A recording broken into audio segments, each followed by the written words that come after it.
이스라엘 백성들이 베냐민 자손들과 전쟁을 해서 두 번이나 패하죠. 첫 번째 전쟁에서 22,000명이 죽었고 또 두 번째 전쟁에서 18,000이 죽었습니다. 모두 4만 명이 죽었는데 이 사람들 죽은 사람들 모두 다 군사다, 칼을 빼는 자다 이렇게 말씀을 하고 있습니다. 그 당시 군인의 숫자, 남자의 숫자가 몇 명이냐? 40만이라고 했습니다.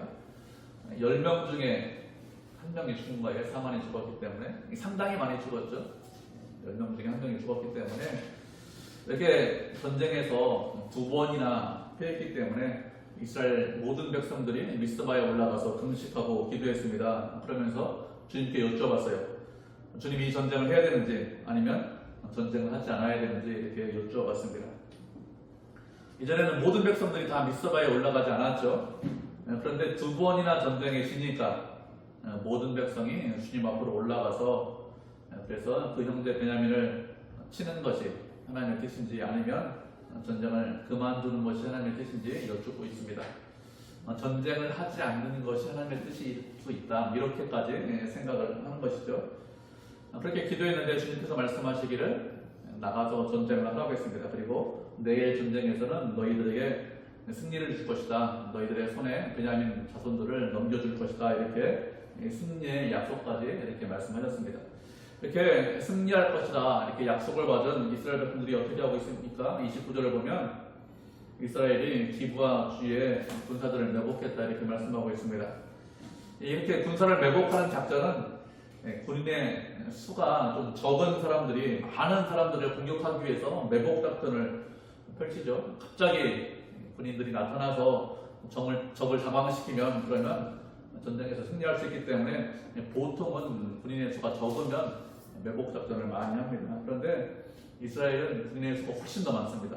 그럼에도 불구하고 매복 작전을 펼치고 있습니다. 이렇게 성 주변에 매복해 있다가 그 다음 날도 동일하게 베냐민 자손과 전쟁을 했는데 그렇게 전쟁하기 위해서 기브아로 올라갔습니다. 그러자 베냐민 자손이 꾀임에 빠져가지고 성 밖으로 나오는데 성 밖으로 나오면서 이스라엘 자손들 30명가량을 죽였죠.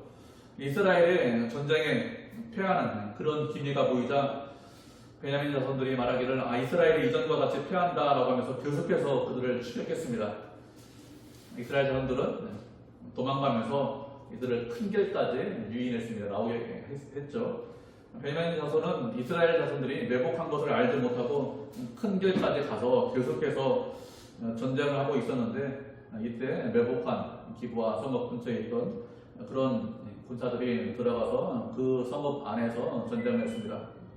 성읍 안에서 전쟁이 치열한데 베냐민 자손들은 성 밖에 너무 멀리 나온 거예요. 그렇기 때문에 자신들이 위험에 빠졌다는 것을 알지 못하고 계속해서 전쟁을 했습니다. 이렇게 전쟁에서 그날에 베냐민 자손이 죽었는데 얼마나 죽었느냐? 25,100명이나 죽었다 이렇게 말씀하고 있죠. 베냐민 지파의 군인의 수가 26,700명이라고 했습니다. 그런데 그날에 거의 모든 남자들이 다 죽었다는 얘기입니다. 이렇게 거의 모든 사람들이 다 죽었는데 35절을 보면 누가 베냐민 지파를 쳤다 이렇게 말씀하고 있습니까? 하나님께서 베냐민 자손을 치셨다 이렇게 말씀하고 있습니다. 이스라엘 백성들이 베냐민 자손을 친 것이 아니라 하나님께서 그 자손들을 직접 치셨다 이렇게 말씀을 하고 있습니다. 그러면 하나님께서 베냐민 자손을 치신 이유가 무엇일까요? 하나님께서 이들을 치신 이유가 무엇인가 하면 이들이 죄와 악을 옹호하고 방조했기 때문에 그렇습니다. 기브와 성읍에 있는 불량배들이 한 일 분명히 악한 일이죠. 그 사람들이 같은 지파 사람들이고 내가 잘 알고 있는 내 친척이고 내가 알고 있는 친구라고 하더라도 분명히 악한 일을 했습니다. 이런 악한 일에 대해서는 징계해야 되겠죠. 그것이 죄와 악이기 때문에 그것을 옹호하거나 동조하지 않아야 합니다. 레위 사람이, 아내가 죽은 레위 사람이 그 사람들을 흥분시키는 것으로 인해서 전쟁이 일어났지만 그렇지만 기브아의 불량배들이 악한 일을 한 것은 사실입니다. 그런데 이 베냐민 지파 사람들은 그들이 악하다는 것을 알고 있는데 그럼에도 불구하고 같은 지파 사람들이기 때문에 내 친척이고 친구이기 때문에 내가 잘 알고 있기 때문에 그들을 옹호했습니다. 이렇게 죄와 악을 옹호했기 때문에 하나님께서 직접 치시는 것이죠. 이렇게 하는 것은 힘이 곧 정이고 공이다 이렇게 생각을 하는 것이죠. 힘이 있으면 내가 어떤 일을 해도 무슨 일을 해도 아무런 문제가 되지 않는다 이렇게 생각하고 있는 것입니다. 그래서 하나님께서 그들을 치는 것이죠. 힘이 곧 공이고 정이다 이렇게 생각하는 것은 세상 사람들의 생각입니다. 그래서 세상 사람들이 무엇을 믿는다고 하죠? 내 주먹을 믿는다 이렇게 합니다. 하나님을 믿는 것이 아니라 내 주먹을 믿는다 이렇게 말을 하고 있죠. 자신이 갖고 있는 힘을 믿는다고 합니다. 힘만 있으면, 힘을 가지고 있으면 세상에서 무엇이든지 할 수 있고 무엇을 해도 아무런 문제가 되지 않는다 이렇게 생각을 해서 이런 말을 하고 있는 것이죠. 그런데 이 세상을 통치하시고 다스리시는 분은 하나님이십니다. 하나님께서 이 세상의 주인이시죠. 그런데 그 하나님께서 세상을 통치하실 때 어떻게 통치하십니까? 공의와 정의로 세상을 통치하십니다. 하나님은 어떤 분이냐? 고아와 과부의 아버지십니다. 그리고 나그네를 선대하라 이렇게 말씀하셨습니다. 아무도 변호해 주지 않아요. 힘이 없어서. 아무도 도와주지 않습니다. 그런 고아, 그런 과부, 그런 나그네, 그런 자들을 변호하시고 그런 자들을 사랑하시고 그런 사람들을 위해서 공의와 정의를 시행하시는 분입니다. 하나님은 그런 분인데 그런 하나님의 뜻을 무시하고 내가 잘 알고 있어. 나와 함께 내 집안 사람들이야. 내 집안 사람들이야. 그런 사람들이기 때문에 악한 자들을 옹호하고 악한 자들과 함께하고 죄와 악을 옹호하겠다. 이것이 어리석은 것입니다. 모든 일 가운데 하나님의 뜻이 있죠. 그 일이 악한 일이든지 그 일이 선한 일이든지 모든 일 가운데 하나님의 뜻이 있고 하나님께서 허락하셔야만 하나님 안에서 그런 일이 일어납니다. 그렇지 않고 하나님 밖에서 어떤 일이 일어나고 하나님께서 모르시게 어떤 일이 일어나는 경우는 어떤 경우도 없습니다. 이렇게 모든 일 가운데 모든 일이 하나님 안에 있는데 악한 일이 일어났습니다. 그럼 어떻게 될까요? 악한 일, 죄와 악은 하나님의 뜻이 아닙니다. 분명히 하나님께서 미워하시고 싫어하시는 일입니다. 그렇기 때문에 악한 일에 가담하지 않으셔야 됩니다. 그리고 악한 일에 동조하거나 그들을 옹호하거나 그들을 변호하지 않아야 됩니다. 그 사람이 누구든지 죄와 악을 멀리해야 되겠죠. 그래야 지혜로운 것입니다. 그런데 베냐민 집파 사람들은 그렇게 하지 않았습니다. 같은 집파 사람들을 위한다는 명분으로 악한 사람들, 악한 자들을 옹호했고 악한 일을 했습니다. 이렇게 베냐민 집파가 악한 일을 옹호했는데 어떻게 되었을까요? 전쟁에 지지 않고 이겼습니다. 참 아이러니, 아주 크게 이겼습니다. 처음 전쟁에서 22,000명이나 죽였고 다음 전쟁에서 18,000명이나 죽였습니다. 이렇게 전쟁에서 크게 두 번이나 이겼기 때문에 어떻게 생각했을까요?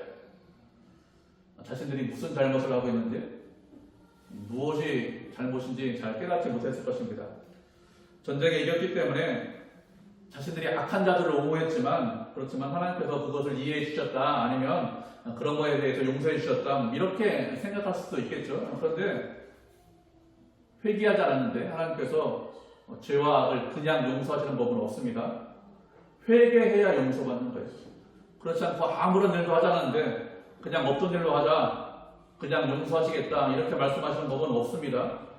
만약에 그렇게 말씀하신다면 예수님께서 굳이 우리를 위해서 십자가를 지실 이유가 없겠죠. 죄는 그렇게 용서하시지 않습니다. 반드시 회개를 통해서 그리스도 안에 있을 때 자신의 잘못을 인정하고 돌이켜야 그래야 용서받을 수 있지 그렇지 않으면 용서하지 않으세요. 그렇게 용서하시려고 예수님께서 십자가에 달려 돌아가신 것이죠. 그런데 전쟁에 아주 크게 이겼기 때문에 두 번이나 이겼기 때문에 자신들의 잘못이 무엇인지 돌아볼 생각을 하지 못했을 것입니다. 만약에 처음 전쟁에서 졌다면 어떻게 될까요? 그러면 자신들의 잘못을 깨달았겠죠. 우리가 악한 자를 옹호해서 우리를 징계하신다 이렇게 생각했을 것입니다. 그런데 지지 않고 크게 승리했기 때문에 결국에는 어떻게 되었습니까? 결국에는 베냐민 집파 사람들이 다 죽었습니다. 거의 다 죽었습니다. 우리가 분명히 악한 길을 하고 있는데 악한 일을 하고 있는데 아무런 문제가 일어나잖아요. 내가 계획하고 준비한 모든 것이 다 잘 됩니다. 그러면 언제나 돌아오시고 생각하셔야 됩니다. 하나님의 뜻은 무엇이죠? 악한 자가 이기고 승리하는 것이 하나님의 뜻이 아닙니다. 악한 자를 심판하는 것이 하나님의 뜻입니다. 하나님은 공의와 정의 하나님이십니다. 그냥 넘어가시잖아요. 그런데 내가 계획하고 준비한 것들이 악한 길을 가고 있는데 다 잘 돼요. 그러면 이건 돌아보셔야 됩니다. 이건 뭐 큰일 날 일입니다. 우리가 말씀한 구절 살펴보도록 하겠습니다. 시편 37편 1절로 4절입니다. 구약성경 827페이지 시편 37편 1절에서 4절입니다.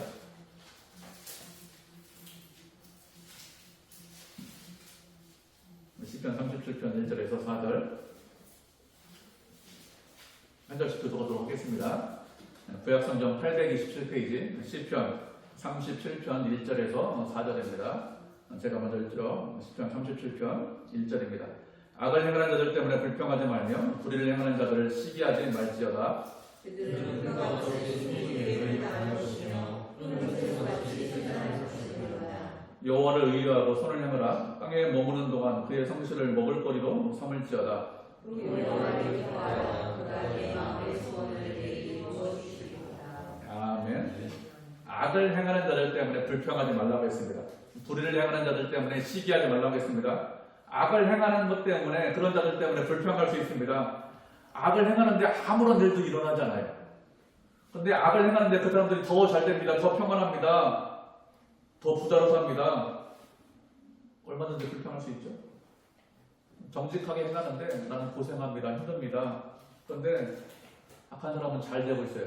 그래서 불평할 수 있고 또 악을 행하는 것 때문에 잘 돼서 그것을 부러워할 수 있습니다. 시기할 수 있습니다. 질투할 수 있습니다. 그런데 그런 자들 때문에 불평하거나 시기하거나 원망하거나 질투하지 말라고 했습니다. 그들을 시기하거나 질투하지 말라고 하신 이유가 무엇이죠? 그들은 속히 배임을 당할 것이기 때문에 푸른 채소와 같이 쇠잔할 것이기 때문에 그렇다 이렇게 말씀하셨습니다. 그들은 속히 배임을 당한다고 했습니다. 지금은 잘 되는 것 같아요. 지금은 승승장구하는 것 같지만 그렇지 않다는 것입니다. 악을 행하면서 세상에서 계속해서 잘 될 것이다 이렇게 생각하는 것은 어리석은 것입니다. 하나님이 주인이시라니까요. 하나님께서 세상을 통치하십니다. 하나님은 공의와 정의의 하나님이십니다. 그렇기 때문에 악한 자들이 끝까지 잘 되고 악한 자들이 끝까지 득세할 것이다. 잘못된 생각입니다. 그들을 심판하신다고 했습니다. 속히 배임을 당한다고 했습니다. 푸른 채소와 같이 쇠잔할 것이라고 했습니다. 푸른 채소 얼마나 오래 갈까요? 채소가 몇 년씩 갑니까? 채소는 한철 키우는 게 채소죠.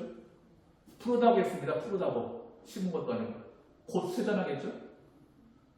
그렇게 오래 가지 못합니다. 그렇게 속히 배임을 당하고 금방 쇠잔할 것이기 때문에 부러워하거나 시기하거나 불평하지 말라고 했습니다. 하나님께서 그런 자들을 그냥 주시지 않습니다. 곧 없어집니다. 그렇게 악한 자들을 부러워하거나 시기하거나 질투하는 것이 아니라 하나님을 의뢰하고 선을 행하라고 했습니다. 하나님을 의뢰하라는 것은 의지하라는 것이죠. 하나님을 믿고 의지하고 선을 행하라고 했습니다. 악을 행하는 것이 아니라 나쁜 길을 가는 것이 아니라 선을 행하라고 했습니다. 그리고 땅에 머무는 동안에 그의 성실을 먹을거리로 삼으라고 했습니다. 그의 성실이라고 했는데 누구의 성실인가 하면 하나님의 성실을 말합니다. 하나님은 언제나 성실하십니다. 신실하십니다. 그 하나님의 성실하심을 먹을거리로 삼으라고 했습니다. 이 땅에 머무는 동안에 하나님께서 성실하심을 믿고 의지하고 그리고 그 성실하심을 내 먹을거리로 삼아라 이런 뜻입니다. 다른 말로 하면 무슨 뜻이냐? 하나님을 믿고 의지하면 먹고 살 수 있게 하신다는 뜻입니다. 하나님께서 성실하시기 때문에 신실하시기 때문에 당신의 백성을 사랑하시고 책임지시고 그리고 그 우리를 먹고 살 수 있게 하신다는 것입니다. 그러니까 그 하나님을 믿고 의지하라고 하는 것입니다. 그리고 하나님을 기뻐하라고 했습니다. 기뻐하라고 했는데 기뻐한다는 것은 즐거워하는 것을 말합니다. 하나님께서 저희들에게 이런저런 것들을 주셔서 기쁩니다. 제 건강도 주시고 재물도 주시고 이런 것을 주셔서 기뻐합니다. 이렇게 하는 것이 아니라 그것이 아니라고 했습니다. 하나님과 함께하고 동행하고 당신의 뜻에 순종하는 것, 하나님을 따라가고 닮아가는 것이 기쁩니다. 하나님과 함께하는 것이 즐겁습니다. 이렇게 하는 거예요. 하나님을 즐거워라고 했는데 예를 들면 이런 거하고 비슷합니다. 손자, 손녀, 손주들이 할머니, 할아버지 댁에 갔어요.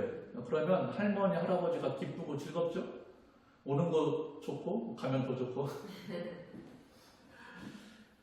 그들이 무엇을 해서 그러니까 손자들이 무엇을 해서 기쁘고 즐거운 게 아니죠? 그냥 같이 있는 게 기쁘잖아요. 그냥 같이 있는 게 즐겁지 않습니까? 그게 그런 뜻입니다. 하나님하고 함께 있는 그것이 그냥 기뻐요. 그냥 즐겁습니다. 그런 뜻입니다. 이해하시죠? 어떤 상태인지. 그렇게 기뻐하면 하나님을 즐거워하시면 하나님께서 우리의 마음의 소원을 이루어 주신다고 했습니다. 어떤 사람의 소원을 이루어 주시느냐? 당신을 기뻐하고 즐거워하는 그런 사람들의 소원을 이루어 주십니다. 그렇기 때문에 하나님, 제가 이것을 이루는 것이 소원입니다.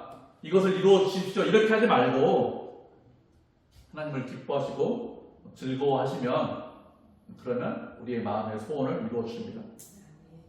하나님을 가까이 하는 것이 복이라고 했어요.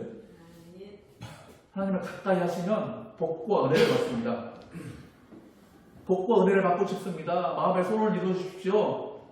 이렇게 하는 것이 아니라 가까이 하시고 기뻐하고 즐거워하면 그러면 우리의 마음의 소원, 이런 것이 소원인데 말씀드리지 않아도 이루어 주십니다. 그렇기 때문에 주님을 가까이 하는 사람, 그 사람이 지혜로운 사람이고 그렇게 가까이 하는 것, 그것이 지혜예요. 열심히 나와서 이것이 소원입니다. 이런 것들이 기도 제목입니다. 하고 하나님을 멀리하고 하나님하고 외면하고 이게 아니라 그게 아닙니다. 우리가 하나님 기쁩니다. 즐겁습니다. 하나님하고 함께하는 게 너무너무 좋아요. 이러면 우리의 마음의 소원을 말씀하지 않아도 하나님께서 우리의 마음의 소원을 들어주십니다. 우리 마음 가운데 다 소원이 있죠. 하나님을 기뻐하고 있습니까? 하나님을 즐거워하고 계십니까? 우리 돌아보셔야 돼요. 이렇게 하나님께서는 악한 자들을 속히 없애시고 세상에서 공의와 정의를 행하시는 분인데 베냐민 지파 사람들은 악한 길을 가고 있는데 악한 자들을 옹호했는데 계속해서 승리하고 있기 때문에 돌이키지 못했습니다. 만약에 처음 전쟁에서 졌다면 다 죽지 않고 600명만 남지 않았겠죠. 계속해서 승리했기 때문에 계속해서 이겼기 때문에 결국에는 600명만 남게 되었습니다. 잠깐 승리하고 잠깐 이기는 것이 영원히 승리하는 것이 아닙니다. 잠깐 잘 되는 것이 영원히 잘 되는 것이 아니에요. 부러워할 필요 없습니다. 잠시 잠깐이라고 했습니다. 36절부터는 이스라엘 지파가 어떻게 베냐민 전선과 전쟁에서 승리했는지 좀 더 자세히 설명을 하고 있습니다. 이스라엘 자손들은 성 근처에 매복하고 있었습니다. 나머지 군사들은 매복한 군사들을 믿고 베냐민 지파 사람들을 피해서 잠깐 도망갔죠. 이렇게 군사들이 도망가고 있는데 베냐민 자손들이 무엇이라고 생각했습니까? 39절을 보면 이들이 틀림없이 패한다 이렇게 생각했어요. 틀림없이 패한다. 베냐민 사람들은 이 전쟁의 양상이 과거와 이전과 동일하다, 처음과 동일하다, 우리가 전쟁에 이기는 것이 틀림없다 이렇게 생각하면서 성에서부터 멀리 떨어져 나왔습니다. 우리가 어떤 일을 결정하거나 어떤 일을 생각할 때 그래 틀림없어 반드시 이렇게 된다 이렇게 생각할 수 있습니다. 그런데 반드시 그렇게 되는 거 아니죠. 틀림없이 그렇게 되는 것이 아닙니다. 우리가 말씀 한 구절 살펴보도록 하겠습니다. 고린도전서 8장 1절로 2절입니다. 신약 성경 271페이지 고린도전서 8장 1절로 2절.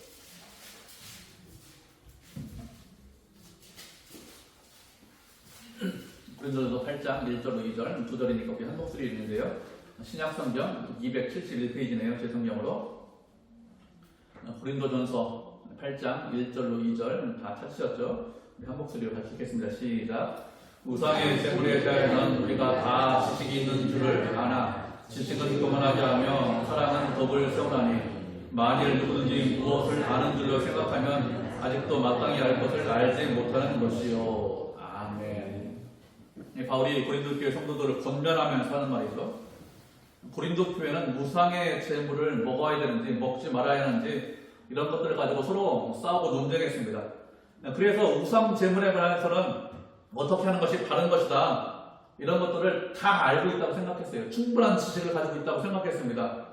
서로 논쟁을 많이 했기 때문에 생각을 많이 했기 때문에 충분하게 다 알고 있다 이렇게 생각을 하고 있었습니다. 그런데 바울은 그들이 가지고 있는 지식을 찬양하거나 인정하지 않았습니다. 오히려 하는 말이 무엇이라고 말하죠? 지식은 사람을 교만하게 하지만 사랑은 덕을 세운다 이렇게 이야기하고 있습니다. 바울이 왜 이런 말을 할까요?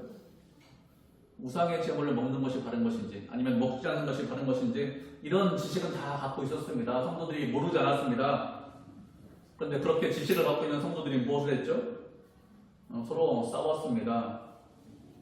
다투었습니다. 그래서 이런 말을 하는 것이죠. 지식이 바른 지식이 되기 위해서 자신이 갖고 있는 지식 때문에 다투거나 싸우는 것이 아니라 그 지식 때문에 화합하고 사랑하고 하나가 되어야 되는데, 그런데 대부분 지식을 갖고 있으면 어떻게 되죠? 지식 때문에 다투거나 싸우는 경우가 훨씬 더 많습니다. 그래서 지식은 교만하게 하는데 사랑은 덕을 세운다, 이렇게 말을 하고 있는 것이죠. 지식보다 더 중요한 것이 사랑이기 때문에 이런 말을 하는 것입니다. 사랑하면 싸우잖아요. 사랑하면 용서합니다. 사랑하면 화합합니다. 사랑하면 허다한 허물, 허다한 잘못을 덮습니다. 우리가 신앙생활을 하다 보면 옳은 것이 항상 옳은 것이 아니에요. 그렇게 한 것이 바른 것이 맞습니다. 그런데 참고 기다리고 인내해야 될 때가 있습니다. 우리가 악한 길을 가면 하나님께서 어떻게 하셔야 됩니까? 반드시 우리에게 심판하셔야 되겠죠? 징계하셔야 됩니다. 그래야 공의와 정의의 하나님이시죠? 그런데 하나님께서 곧바로 우리를 심판하거나 징계하지 않고 참고 기다리고 인내하십니다. 그렇게 하시면서 우리가 돌아오기를 원하시죠. 심판하실 수 있는 힘과 능력과 지식, 이런 것이 없으시기 때문에 이렇게 하실까요? 우리가 어떤 악한 일을 했는지 모르시기 때문에 이렇게 하십니까? 그렇지 않죠. 사랑하시기 때문에 기다리는 것이죠. 사랑하시기 때문에 인내하시는 것이죠. 우리도 이렇게 해야 할 때가 있습니다. 그것이 항상 옳은 것이지만 옳은 것이 아니죠. 그런 면에서 누구든지 무엇에 관해서 아는 줄로 생각하냐, 그러면 마땅히 알 것을 알지 못한다고 했습니다. 우리가 무엇을 확실하게 알 수 있어, 알고 있어, 틀림없고 이건 명확해, 이렇게 생각한다면, 전문가가 그렇게 이야기해서 이렇게 생각하고 확실하다고 생각한다면 알지 못하는 것이라고 했습니다. 틀림없고 명확한 것은 무엇밖에 없을까요? 하나님의 말씀만 분명하지 다른 것은 분명한 것이 없습니다. 하나님의 말씀은 분명하고 정확하고 틀림없습니다. 하나님이 그런 분이기 때문에 분명합니다. 틀림없습니다. 그렇지만 하나님의 말씀이 아닌 세상에 있는 어떤 지식이나 어떤 다른 것들은 분명하지 않습니다. 시간이 지나면서 우리가 알고 있는 지식이 낡은 지식이 돼요. 처음 알았을 때는 새로운 지식 같죠? 근데 시간이 지나면서 새로운 지식이 아니라 낡은 지식이 되죠?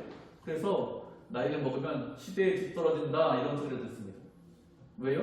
우리가 처음 젊을 때는 그거 알고 있는 것이 새로웠습니다. 새롭다라고 생각했어요. 근데 시간이 지나면서 점점 새로워져야 되는데 그렇지 않아요. 하나님의 말씀만 점점 새로워지지 그것이 점점 낡은 지식이 돼요. 그래서 시대에 뒤떨어진다, 이렇게 생각하죠.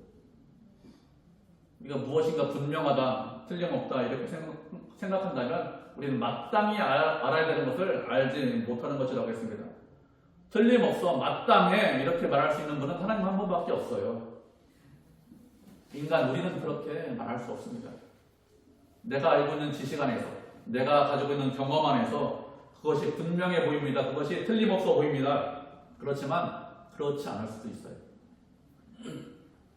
베냐민 집화도 어떻게 했습니까? 이들이 분명히 패한다, 이렇게 하면서 계속해서 전쟁했습니다. 잘못된 생각이죠. 그들을 꿰기 위해서 일부러 지는 척 했는데 틀림없다고 하면서 쫓아갔기 때문에 전쟁에 졌습니다. 우리의 인생길도 이렇게 갈 수 있습니다. 우리가 판단하기에 틀림없어, 분명해, 이렇게 생각했는데 틀림없다고, 분명하다고 생각해서 그렇게 판단해서 결정했는데, 그런데 잘못된 길로 갈 수 있습니다. 그렇기 때문에 우리가 어떻게 될까요? 우리의 지식이나 경험이나 상식이나 지혜, 이런 것을 가지고 판단하고 결정하는 것이 아니라 하나님의 뜻에 가장 먼저 순종하셔야 됩니다. 하나님의 뜻에 순종하고 그 말씀대로 살아야, 그래야 바르게 인생길을 걸어갈 수 있지, 자신의 지식이나 경험을 중심으로 판단하면, 결정하면 잘못된 길로 갈 수 있습니다. 한 번 잘못된 길로 가면 돌이키는 것이 쉽지 않아요. 인생을 그렇게 쉽게 돌이키는 것이 쉽지 않습니다. 그렇기 때문에 잘못된 길로 가지 않으시려고 해야 됩니다. 말씀에 순종하면, 말씀대로 살면 잘못된 길로 가지 않습니다. 이렇게 베냐민 집화도 틀림없이 이전과 같이 패한다고 하면서 성에서 나와서 계속해서 전쟁을 했는데, 매복하고 있던 군사들이 성 안으로 들어가서 성을 점령하고 성에다 불을 질렀습니다. 연기가 올라가겠죠. 성에 불을 질러서 연기가 올라가는 것이 성을 점령했다는 신호죠. 이렇게 연기가 올라가자 베냐민 지파 사람들이 뒤를 돌아보았는데, 이때 도망가던 이스라엘 지파 자손들이 더 이상 도망가지 않고 이제 전쟁을 하겠다 하면서 뒤로 돌아섰습니다. 성을 점령했기 때문에 이 길거리에 나와 있는 사람들 성으로 돌아갈 수도 없고 또 군인의 수가 많은 것도 아니고 훨씬 더 적죠. 그렇기 때문에 자신들에게 화가 미쳤다는 것을 알고 광야길로 도망갔습니다. 광야길로 도망갔는데 이들을 급하게 추격해서 이들을 다 진멸시켰다고 했습니다. 그렇게 해서 죽은 사람들이 18,000명이 죽었고 또 림몬바이로 도망갔는데 도망가는 큰 길에서 5,000명을 이삭 쫓듯이 죽었고 또 기듬에 쫓아가서 기듬에 있는 사람들 2,000명을 죽였습니다. 이렇게 해서 베냐민파 사람들이 죽었는데 하루에 죽은 사람들이 25,000명이나 죽었습니다. 이렇게 25,000명이나 죽고 죽지 않고 살아남은 사람들이 600명이 살아남았습니다. 베냐민파 사람들이 26,700이라고 했는데 죽은 사람이 25,000가량이 죽었습니다. 나머지 1,100명 정도는 성에 남아있던 사람 같아요.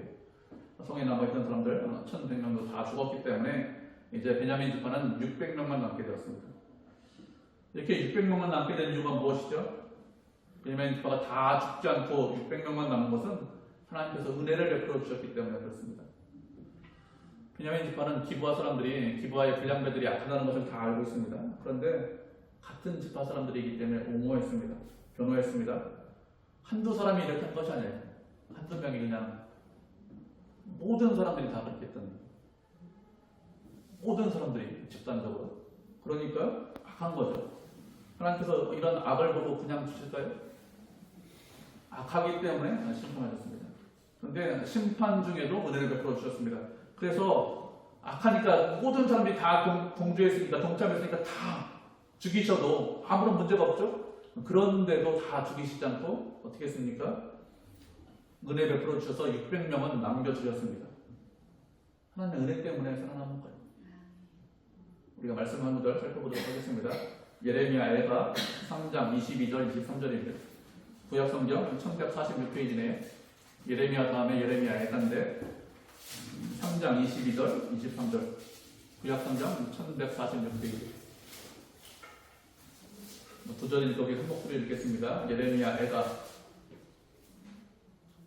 1146페이지 3장 22절 23절 예레미야 애가 3장 22절 23절 두 절이니까 우리 한 목소리로 같이 읽겠습니다. 구약성경 1146페이지입니다. 찾으셨죠? 우리 한 목소리 읽겠습니다. 시작.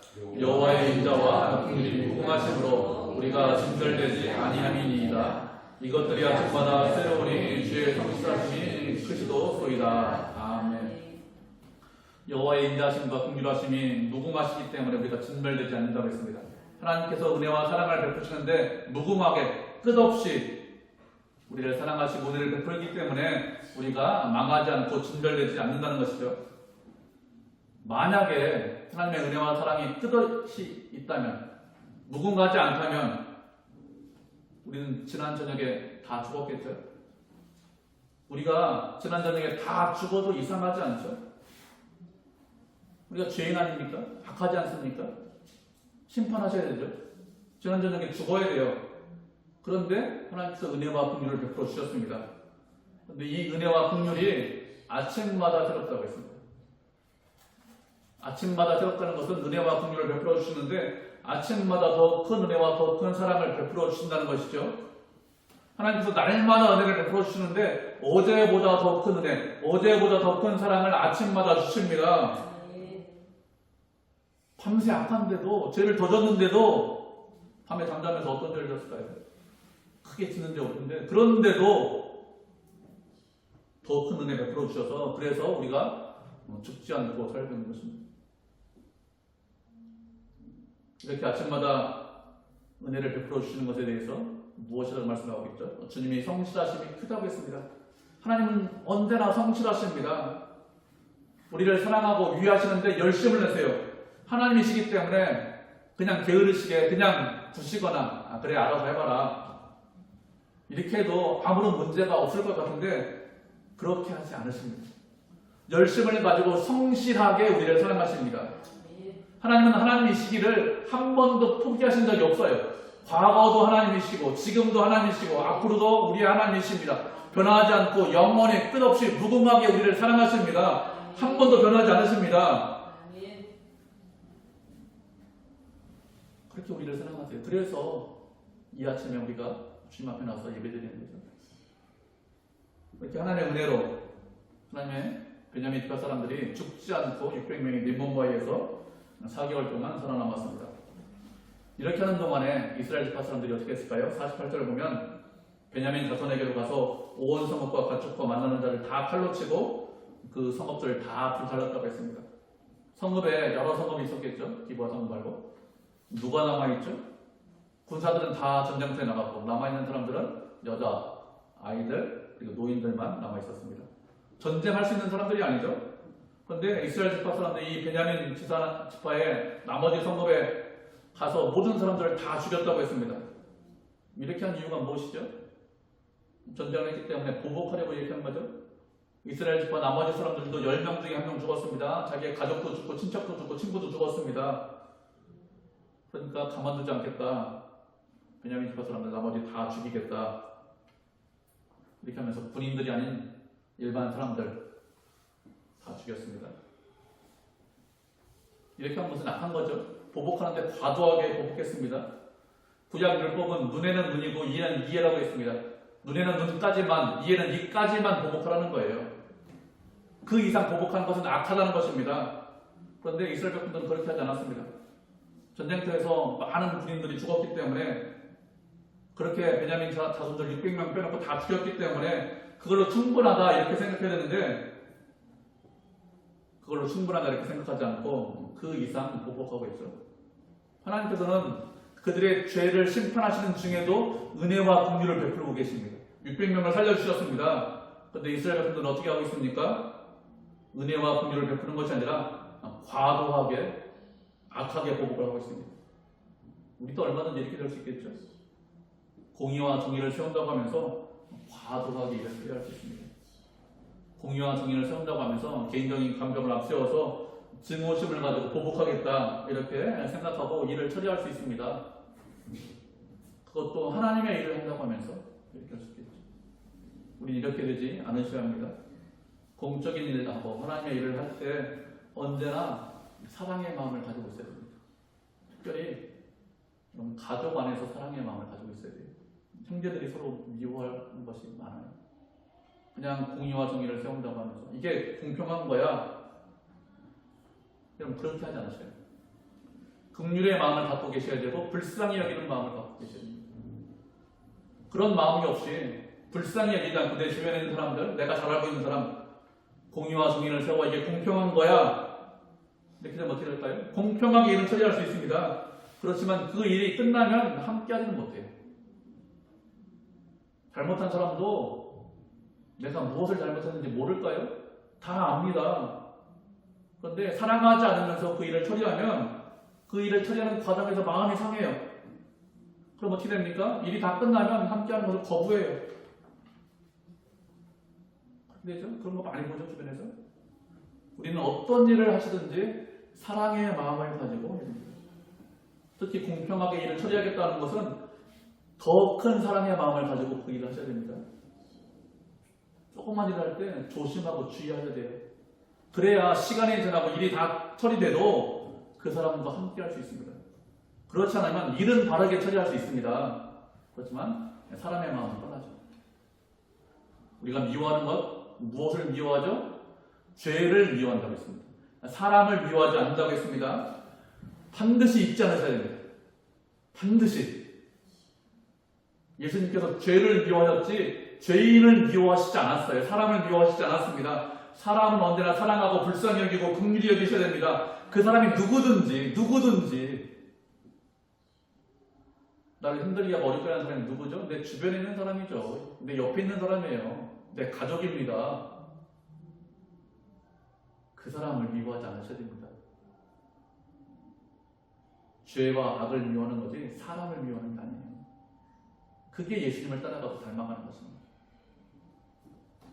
누구든지 불쌍히 여기는 마음이 있어요. 누구든지 긍휼의 마음을 가지고 그래 그렇게 할 수 있지. 뭐 누구나 다 부족한데 이렇게 불쌍히 여기는 마음을 갖고 계셔야 됩니다. 이렇게 해서 세 번째 전쟁문에 이스라엘 사람들은 전쟁에서 승리했고 베냐민 자손들은 다 죽고 이제 600명만 남게 되었습니다. 하나님께서는 죄와 악을 그냥 넘어가시지 않죠. 몇 번 성공했다고 그 성공이 우리가 바르게 가고 있다 이런 것이 아닙니다. 죄와 악한 길로 계속해서 가면 그렇게 하면서 계속해서 성공한다면 그러면 문제가 있는 것이죠.